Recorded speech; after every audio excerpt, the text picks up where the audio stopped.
नमस्कार। आज हम एक बहुत ही दिलचस्प टॉपिक पर बात करने वाले हैं, चुप्पी की शक्ति। मतलब क्या सच में वही लोग पावरफुल होते हैं जो ज्यादा बोलते हैं, या फिर खामोशी में भी कोई ताकत छिपी होती है?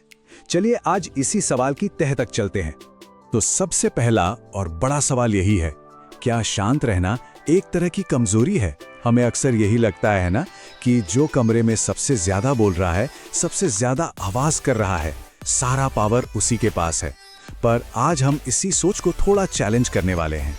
देखिए, हमारी दुनिया में ना ज्यादा बोलने को अक्सर कॉन्फिडेंस से जोड़कर देखा जाता है, और जो चुप रहता है उसे मान लिया जाता है कि उसमें कॉन्फिडेंस की कमी है।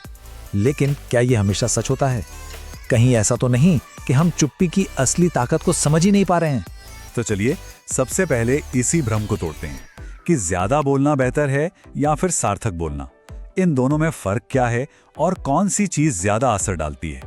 अब जरा इसे देखिए। एक तरफ है अधिक बोलना, इसका मकसद होता है बस ध्यान खींचना। लेकिन होता क्या है, बहुत सारे शब्दों के बीच असली मैसेज कहीं खो जाता है, पतला पड़ जाता है। और दूसरी तरफ है सार्थक बोलना। यहां मकसद ध्यान खींचना नहीं बल्कि असर डालना है। यहां हर एक शब्द को तौल कर बोला जाता है। तो सवाल ये उठता है कि अगर शांत लोग सिर्फ चुपचाप बैठे नहीं हैं, तो वो आखिर कर क्या रहे होते हैं? उनकी चुप्पी के पीछे क्या चल रहा होता है? और यहीं पर बात इंटरेस्टिंग हो जाती है। ये कोई पैसिविटी नहीं है, मतलब वो बस सुस्त होकर नहीं बैठे हैं। असल में वो बहुत एक्टिव तरीके से जानकारी इकट्ठा कर रहे होते हैं। ये बोलने से पहले की एक स्ट्रैटेजी है, एक तरह का होमवर्क। और ये होता कैसे है? इसके 3 सिंपल स्टेप्स हैं। पहला, सुनना, मतलब जो भी जानकारी मिल रही है उसे पूरी तरह से सोख लेना। दूसरा, समझना, सिर्फ सुनना नहीं बल्कि हालात को, अलग अलग नजरियों को एनालाइज करना। और फिर आता है तीसरा स्टेप, सोचना, यानी इन सब के बाद एक बहुत ही सोचा समझा जवाब तैयार करना। जल्दबाजी का काम नहीं है। तो ठीक है, ऑब्जर्वेशन हो गया, सोच विचार हो गया। अब देखते हैं कि ये चीज पावरफुल कम्युनिकेशन में कैसे बदलती है, कैसे कम बोलना ज्यादा असरदार साबित होता है। और यही हमारे पूरे एनालिसिस का सार है।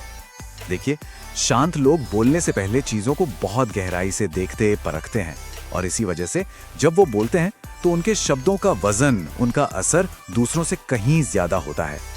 उनकी खामोशी बोलने के लिए एक लॉन्च पैड की तरह है। इसे कहते हैं इम्पैक्टफुल कम्युनिकेशन। मतलब ये सिर्फ बोलना नहीं है, ये एक कला है। कम से कम और एकदम सटीक शब्दों में अपना मैसेज पहुंचाने की कला, और इस तरह पहुंचाना कि वो सुना भी जाए, समझा भी जाए और सबसे जरूरी याद भी रखा जाए। इसे ऐसे समझिए जैसे एक होती है शॉटगन जिसकी गोलियां चारों तरफ बिखर जाती हैं, और एक होता है लेजर जो सीधा एक पॉइंट पर फोकस करता है। ज्यादा बोलना शॉटगन की तरह है, उम्मीद में कि कोई तो बात निशाने पर लगेगी, जबकि कम और सार्थक बोलना उस लेजर की तरह है जो सीधा, सटीक और असरदार होता है। तो अब तक हमने ऑब्जर्वेशन और सोच समझकर बोलने की बात की। चलिए अब इन सबको इसके असली नतीजे से जोड़ते हैं, जो है असल प्रभाव, यानी रियल इन्फ्लुएंस। ये चार्ट इस आइडिया को बहुत अच्छे से दिखाता है। आप देखिए, जो लाउड स्पीकर है वो शब्द तो बहुत इस्तेमाल करता है, पर उसका इम्पैक्ट कम है। वहीं दूसरी तरफ जो शांत स्पीकर है वो शब्द बहुत कम इस्तेमाल करता है, लेकिन उसका इम्पैक्ट कहीं ज्यादा है ना कमाल की बात? तो ऐसा होता क्यों है? देखिए, जब कोई शांत इंसान आखिरकार बोलता है तो उसके शब्द एक इवेंट बन जाते हैं। सब लोग एकदम ध्यान से सुनते हैं, उन्हें ज्यादा विचारशील, ज्यादा थॉटफुल समझा जाता है, और धीरे धीरे समय के साथ उनकी क्रेडिबिलिटी, उनकी साख बनती जाती है। क्यों? क्योंकि लोगों को पता होता है कि ये तभी बोलेंगे जब इनके पास कहने के लिए कुछ वाकई जरूरी होगा। तो इन सब बातों का निचोड़ क्या है? हमें इससे क्या सीखना चाहिए?